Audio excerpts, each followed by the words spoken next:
How you guys doing today?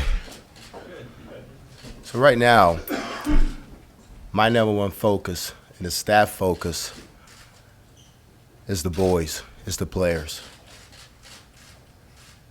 That we make sure that they're okay. I appreciate Trev and administration for showing faith in me to lead the program. This is about Nebraska football.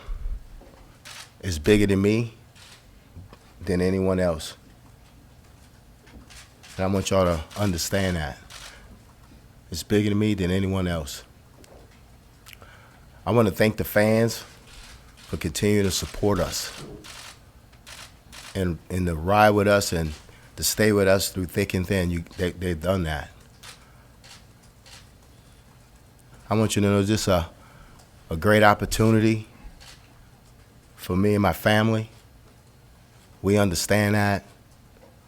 We're here to represent the University of Nebraska to the fullest. Any questions? Coach, what changes, are any changes you're going to make for the day-to-day operation? The practice schedule, just the off day. The off day is now going to be on Mondays. We'll bring them in on Sundays. But everything else will stay the same. What were the last 48 hours like for you, and what was the message you wanted to really get across to your team when you met with them for the first time in your new role? It's a little weird, you know. Didn't wake up Sunday morning knowing this was going to happen. But it did. Had to accept it. And my message to the team was, I know you're hurting. Frost is like a brother to me.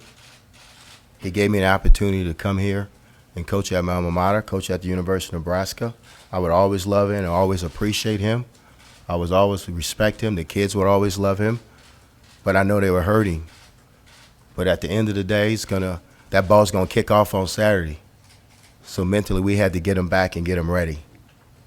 Coach, first African-American head coach at your alma mater. Explain what that means. Like I said, it's about Nebraska football. It's bigger than me. I haven't really thought about that because I've been a football coach. I've been a black football coach all my life, but I haven't thought about that. I'm more concerned about the boys and getting the boys ready to play on Saturday. It's bigger than me. This can create the idea of a fresh start, a spark. How do you bring that to a team in a short week, not a full off season? This is stuff from scratch. Just like you said, we tell them we start from scratch. We move everything to the past, and we start from here. We have nine more opportunities, and we're capable of winning games. And that's when they understand the first opportunity is this weekend against OU. A really good opponent, really good football team. In what ways do you address the issues on defense in your new role? Well, I met with Coach Shins, and we're going to play faster. We're going to tackle in practice. We're going to detail what we're doing with our kids. We're going to make our kids hold themselves accountable, and we try to fix the problems.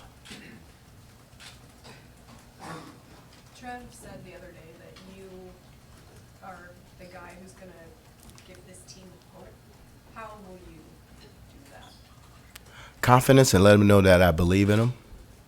Block out the noise what everybody's saying, and come to the building every day, prepared to win that practice, and knowing that you're capable of getting the job done, and don't doubt yourself. And that's what I'm feeding them. I'm feeding them confidence. How does your role as a recruiter for so long help you with that? I think everything has to do with relationships, and I have a pretty good relationships with a pretty good percentage of the team, and I think they understand that. I think you said that the players are hurting. How have you seen them handle the last 48 hours? Like champs. The guy that recruited them sat in their living room is no longer there. I'm sure we all been in that situation before. So understand how you would feel. But they understand that they play for University of Nebraska, and it's time to move on, and it's time to get ready for OU on Saturday. They understand it, but they handle it like champs. They bounce back today. Mickey, will you still run the wide receiver room as the head coach, or will someone else kind of handle that for you now? Cash is going to handle that, the day-to-day operations, but I'll still be involved with it. Does he become now a full-time assistant? Yes, sir. Mickey, what would you say, in your mind, what was the number one issue for this team the last 3 weeks, and how do you fix that going forward? The number one issue the last 3 weeks, we haven't played well in 3 phases of the game. So now we got to get better on offense, defense, and special teams. That's how you win games, and that's what we have to do. You can't just put it on offense. You can't just put it on the defense. You can't just put it on the special teams. Everybody has to pull on the same side of the rope, and that's what we're gonna continue to talk to the team about and get them to do. Mickey, I mean, you've been an offensive-minded coach for most of your time recently, so going back to on defense, how does that kind of play into getting the defense back to where they kind of need to be, where you'd like them to be? Well, when you're an offensive coach, you better understand defense where they should be. And I always use my brother for example. He was a college quarterback, but he was a defensive back in the NFL. He was a college quarterback. Now he's a DC in the NFL. So you got to know what's going on the other side of the ball. You know where they should be. It's football, guys. It's either 4 down or 3 down. It's either 2 high or 1 high. I know your family is a tight inner circle just with coaching too. Did you talk to Vance and Terry, some of those guys, after you took this job, and what was that feedback like, I guess? No, we talk every day. We're really tight. We don't have too many friends in this industry, but we have each other. But we talk, and I can lean on my brother Vance. I can lean on my cousin Terry. I can lean on my brother Sammy, my cousin Derek. I can lean on them because one thing they're going to do, they're going to be truthful for what they tell me, and I respect their opinion. Mickey, you got 9 games to go. What's a realistic goal for this team? What do you hope happens here? Well, we got 9 games left, right?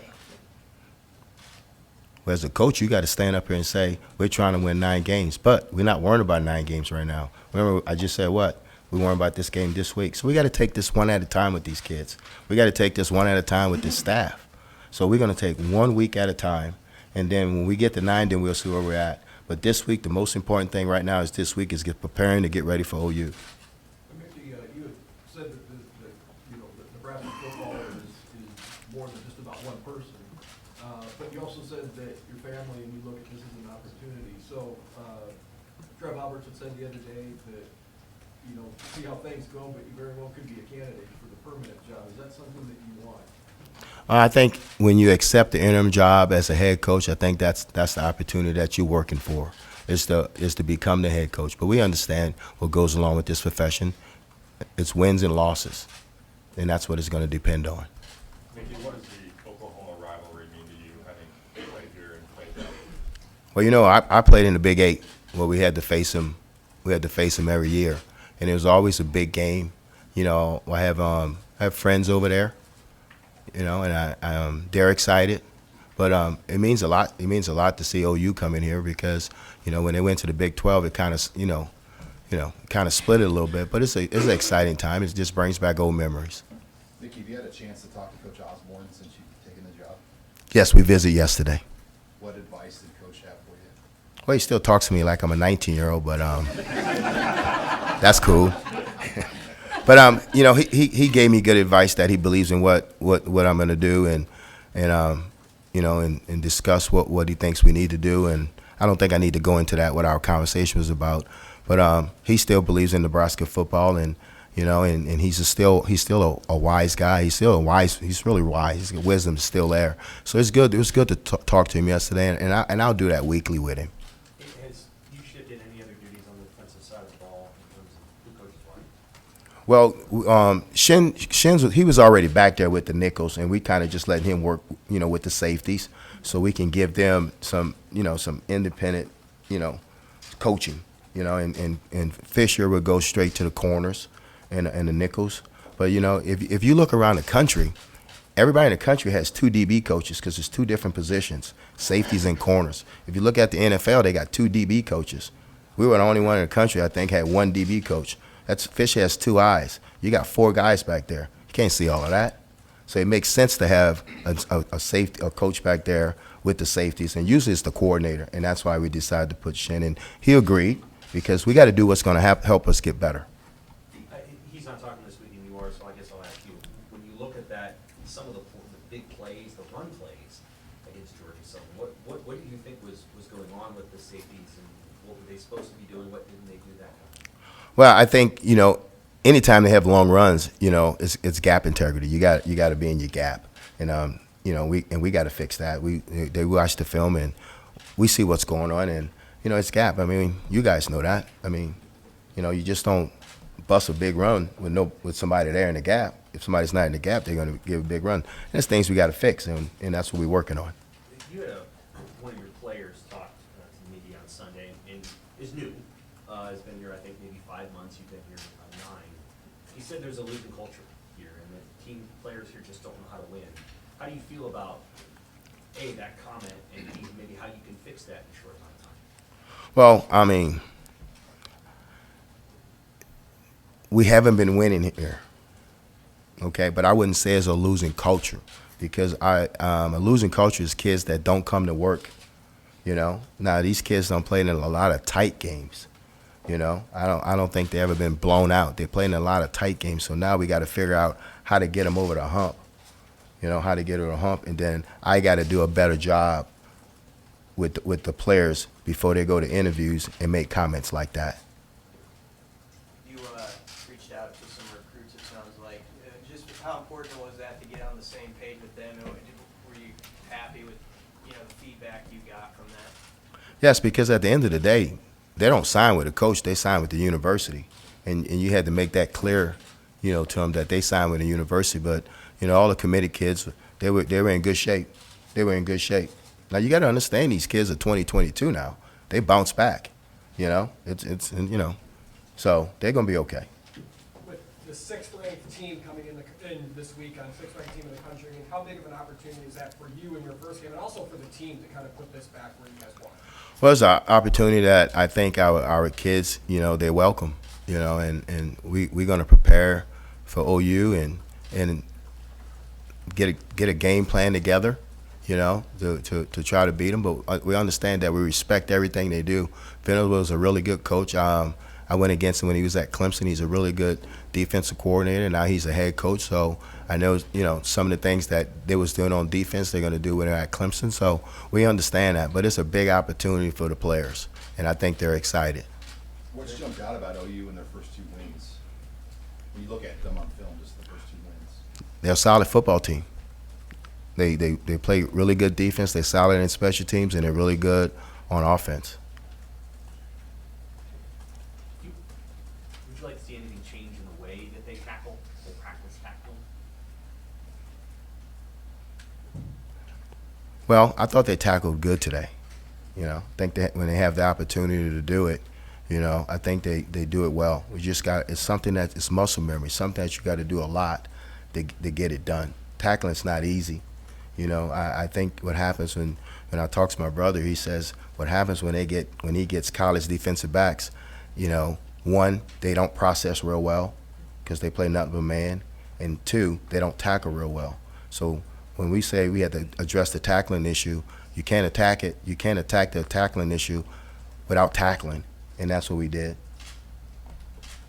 More for Coach. Nick, do you expect Nick or Travis to be back? They both are day-to-day. Both are good. Mickey, how are you guiding Casey Thompson through this whole process? Well, I mean, Casey's a really smart kid. You know, comes from a really good family. So Casey understands situations like this. But Coach Whipple's going to continue to guide Casey. And Casey, I've been knowing Casey since he's been a kid. So Casey understands that I'm still going to be the same old coach for him, you know, and get on him when I need to get on him and hug him when I need to hug him. But as far as, you know, guiding him, he understands. He falls in, and he's a really good leader. But like I said, he's a really intelligent kid. A lot of questions have been about the defense, obviously, but how do you feel the offense I think they're in a good place. I think they're in a good place. I think they understand that their job is to score points, and their job is to score one more point than their opponents. And I think they understand that. But they're in a good place right now. Were some moments maybe in your career path, Mickey, that you can point to say these moments prepared you for now, for this opportunity? Well, I think if you look at my resume, I've been on every level: NAIA, D2, FCS, HBCU, Group of 5, Power 5. So I got an opportunity to be under a lot of head coaches, a lot of real good head coaches. So it prepare you for this moment, and that when you do get this opportunity, that it's not too big for you. But at the end of the day, I have to be myself, and that's who I am. I am, and this is who I am. And I'm going to be the same person I was, and I depend on relationships with the kids, and it depends on, and I tell them that I'm going to be truthful with them. And that's how I survived in this profession. How does your Louisiana upbringing help factor into that? But when you're from New Orleans and you live down there, shake everything off and you move on, press on. And Mickey, sometimes people say that the football team takes the personality of their head coach. What parts of your personality do you hope rub off on this team? Grant, this week might be tough, but at the end of the day, at the end of the season, what do you hope Nebraska takes from it? Well, that I'm going to be detailed, I'm going to be high energy, and I expect them to leave it out all on the field. And I thought today at practice they did that. Can you take us back to when you were playing against Oklahoma specifically, the feeling in the locker room, the tradition, the whole thing? A little different back then, but just for those who sort of want to reminisce pregame here. Well, you knew when the Oklahoma week was. You knew. The fans let you know. The coaches will let you know. The students will let you know. So you knew it was a big game, and you knew that that they were going to come in. They was going to be just as talented as you, because at that time, it was OU, Nebraska, and Colorado. That was the 3 top dogs. So you knew when OU game, and you was excited because you got to play a really good football team, and you knew this was your opportunity to come out and show the world that you was a really good football team. And I think this opportunity this weekend, that's what our kids are looking forward to.